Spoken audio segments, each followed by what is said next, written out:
Anybody out there is having the worst week of their life, just be glad you're not Diddy. Today is currently day 4 in this Diddy trial, and so far, Cassie has been on stand testifying against Diddy. We've learned so many disgusting, nasty details about Diddy and his sex life, more than we even wanted to know about. We learned that Diddy would often masturbate in the corner while an escort was pounding out Cassie. Super cuck behavior, but that's what Diddy was into. But this next part just might be stuff to give you nightmares. Cassie was asked by AUSA what would happen after the escort finished on you. Cassie said Sean would want it put on his body in the next room. Did you do that? I did. Where? Usually on his nipples. Freaky frog! You're a freaky frog! So this freak bull Diddy was asking Cassie and also enjoyed having another man's semen rubbed on his nipples. It's really disgusting, you guys. Now, don't you guys worry, it gets even worse. 50 Cent took pleasure in clowning Diddy yesterday after one of the Jane Does recalls feeling relieved when she saw Diddy's meat because she knew it wouldn't hurt him as much when he raped her due to the lack of length and girth. She thought his penis was an itty-bitty Diddy. Lauren LaRosa from The Breakfast Club has been in court all week covering this case. Please make sure you guys go follow her. She's actually given step-by-step details on exactly what's happening in court. Hey y'all, what's up? It's Lauren LaRosa. So we are here. We are still outside of the court. Court just ended. Right now, y'all see all of the media over here. All of the media over there. I typically go over there, but it's just so much getting caught up in all of that. I don't feel like that today. Most importantly, I want to talk to y'all because there was a lot that went down today. Biggest thing, Cassie took the stand. This is the first time that Diddy and Cassie, that I'm told, have been in the same room in the last like 6.5 years. She went through and detailed a lot. So she gave us different steps of the freak offs.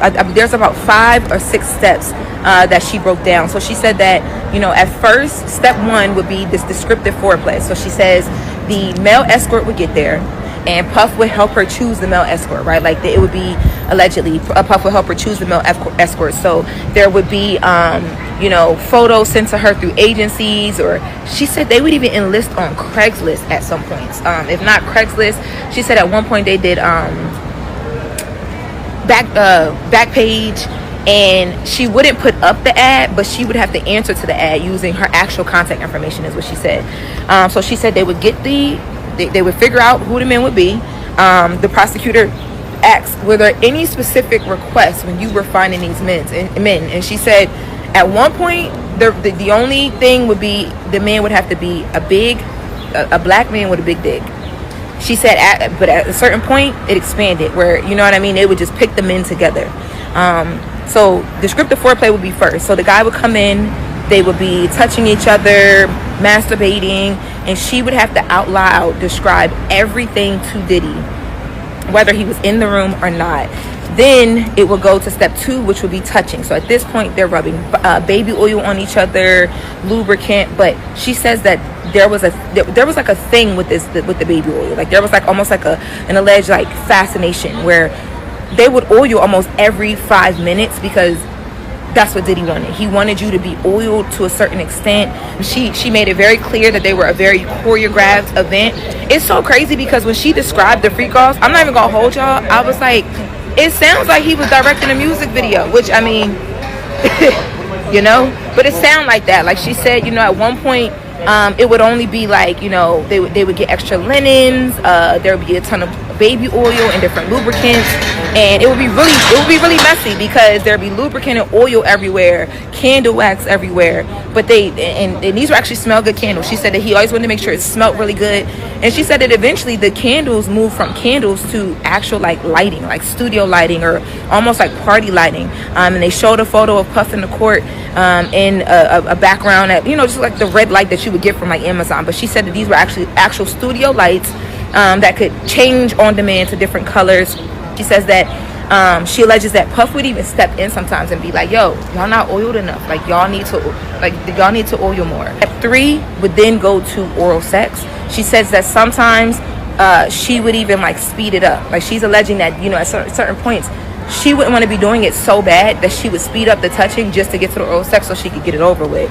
And then step 4 would be the actual intercourse. Now she said, depending on how familiar they were with the escorts, because they had some of their favorites. They listed a couple people that they dealt with a couple times, including the man who allegedly was in the room the day that the day that video that dropped on CNN happened. That escort is from a company that they work with all the time, and he was actually a familiar escort as well. If he was even in the room, because that's alleged, right? But she said that he was today. But depending on how familiar they were with these escorts, one of the escorts would be able to actually have sex with her while Diddy was having sex with her. So when she broke that down, she said, like maybe one guy would be like having sex with her while she's giving Puff head, or vice versa. She just said it would be a lot going on. She said now there were certain times where Diddy would just want to watch, or even if he didn't watch, it would be a thing where they would have to come on her. And again, we've heard the male escort that was on the stand, I feel like some of her testimony today kind of made him not look as crazy, because Cassie said in her testimony today, she alleged that whenever when they did come on her, Diddy would want her to keep it. They would go into a separate room and she would have to rub it on him. And they would go into the next room, and allegedly Diddy would want the escorts come on his body. And I believe she said it was on his nipples. Yes, Diddy allegedly would want to come on his chest or his nipples. She said at some points the freak offs could go with, allegedly 1 to 4 different men, and they would do different sessions. So it'd be different men, different sessions throughout the time period, and it would last for hours. And she said sometimes as she was being fucked, or even afterward, like they would have conversations about it, and Diddy would ask her allegedly about the penis. Like he would ask her, how did it feel? What did it look like? How did it make her feel? And she also admitted during this, and I know that the defense is going to lean in a lot on this. She admitted to having a lot of the freak off videos on her phones. She says that it wasn't just on her devices though either. She says that it was shared. Like sometimes she'd do it on her phone, sometimes she'd do it on his phone. It would be on camcorders. She alleged that it was between the two of them. Now even Camron and Gillie are having a blast at Diddy's expense. Where you leave? I leave tonight, man. Look for New York?